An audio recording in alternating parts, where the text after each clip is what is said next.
Hi Dollar Divas, welcome back to my channel. If you're new here, my name is Jessica and I love to do a lot of dollar store oriented makeup and shopping content. And I also have this series here which is called Makeup and Celebrity Sunday. So if you're joining me through that, thank you so much for clicking on my video. Please take just 1 second, hit that subscribe button and that bell notification, and then you will not miss a future upload. So I'm getting ready for work, and I actually haven't made a Makeup and Celebrity Sunday video in quite some time. So this is my first one in a while. I will have all the makeup I'm using down in the description box below. It's just a bunch of random products from my collection. And I have a very special lady to talk about today. Someone who I've recently become aware of, and she is in the beauty industry, or was in the beauty industry. So yeah, I just thought this would be a wonderful person to talk about. I will be talking about a woman by the name of Sarah Breedlove, who became later known as Madam C.J. Walker. So yeah, without any further chit chat, let's go ahead and get into today's video. So Sarah Breedlove, she was born on December 23rd, 1867,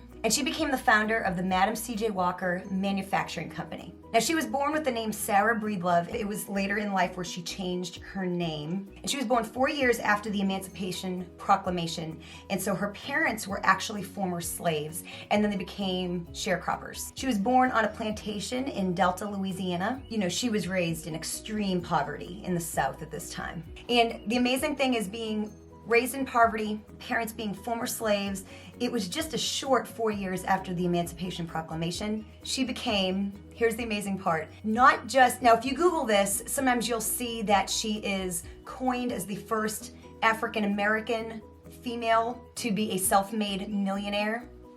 That is wrong, you guys. It is wrong. It's bigger than that. She is the first American female self-made millionaire. Like, period. First female. So the first female self-made millionaire in America was an African American. And I had no idea, and I just thought that was absolutely amazing. There was recently a documentary, I believe it was on Netflix, that was made about her called Self-Made. And I'll get into some of what was real and what was kind of made up in that series at the end of the video, and maybe even throughout the video. I don't know, we'll see. But that's how I became aware of her. So she was one of 6 children born to her parents, but she ended up orphaned at age 7. So then she went to go live with her sister, who I'm assuming obviously was older than her. And, you know, together they worked the cotton fields. She was married 3 times. First one was at 14. It was a guy by the name of Moses Williams. And she married him mainly to escape her sister's husband, her brother-in-law, who was apparently very abusive. So they had a child together, her only child. I have reason to believe she had other children that didn't survive, like perhaps maybe miscarriages. I'm not 100% sure. But she did have one daughter named Layla. She later, after her mother passed away, renamed herself Alayla. And I think I'm pronouncing it right. Her first husband passed away, although I do not know exactly how. So around this time, she ended up moving out to St. Louis, Missouri. She was driven even at that time to escape poverty. She had 4 brothers out there that were all barbers. So when she was out there, she got work as a laundress and a cook. So while out there, she joined the African Methodist Church. So this church was filled with lots of men and women that were business-oriented, successful, educated, and being around these people really, really inspired her. And it definitely sets the tone for the rest of her life. So in 1894, she marries a second time, this time to a man named John Davis. And apparently he was absolutely no good. Their marriage was troubled from the start. And so it did not take them long to divorce. So at this time, she was really, really struggling, not just physically from all the physical labor she had done throughout her life, but she was also suffering from hair loss, like from stress. You know, and she didn't live a life in which she could take care of herself, you know, mentally, physically, you know, and I'm sure it was a tough existence. So there was this woman, she was actually a businesswoman and very, very successful in her own right, named Annie Turbo Malone, or Malones, one of the two, but her name was Annie. And she had a product called the Great Wonderful Hair Grower. And so Sarah started using this product to regrow her hair.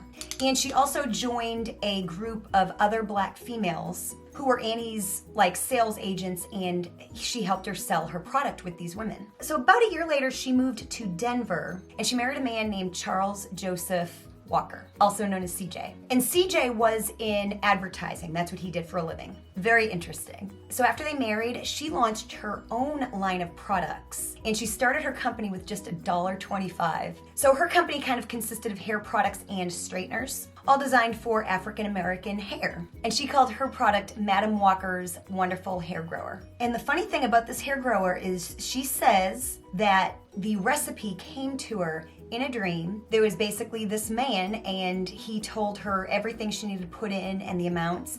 And so this hair product consists of like a petroleum jelly type substance, beeswax, copper sulfate, sulfur, and then a perfume to hide the sulfur smell. Now in the show, they would always talk about how her product smelled better than her competitors. I don't know if that's true in real life, but you know, that's part of what makes someone successful is you kind of do something and then find a way to do it better. So when she started the company, of course, her husband, CJ, helped her with advertising, and he also helped her establish like a mail order business so they could ship out products and stuff like that. And I don't know if her competitor was doing that at the time or not, but yeah, he helped her establish the mail order business so they could mail out product. They ended up divorcing in 1910, and when they did, she moved to Indianapolis, and it was there that she opened up a factory. Now in the show, they portray some events that happen and then she builds a factory there while she's still married to her husband, but in fact, that was a little bit of a dramatization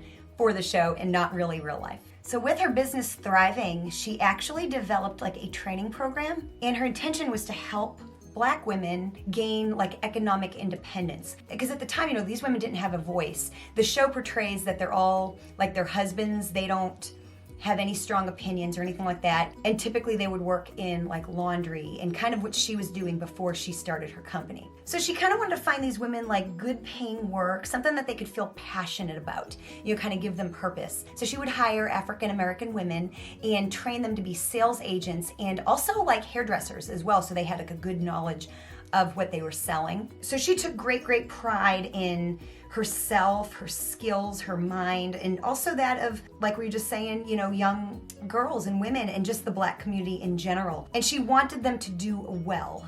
So she founded, I'm gonna have to read it, the National Negro Cosmetics Manufacturers Association in 1917. And it was a way to empower these women and give them, you know, a sense of belonging. Because her intention when she hired these women was she wanted them to be everything that they could be. And she wanted them to reflect a really good image of the Black community through appearance, through attitude, and just basically them putting their best face, their best self forward. So it's very amazing how she not just sold product, but she really helped her people, you know what I mean? So her business really grew pretty rapidly. I think it was in her final year of life, her business grew to being like a $500,000 a year company, and her net worth was about $1 million with all of her assets. She owned several properties. Her main home was called Villa Lawaro, but she also owned properties in Harlem, Chicago, Pittsburgh, and St. Louis. So as her business grew and she got wealthier, she became, you know, an activist and a great supporter of lots of causes and just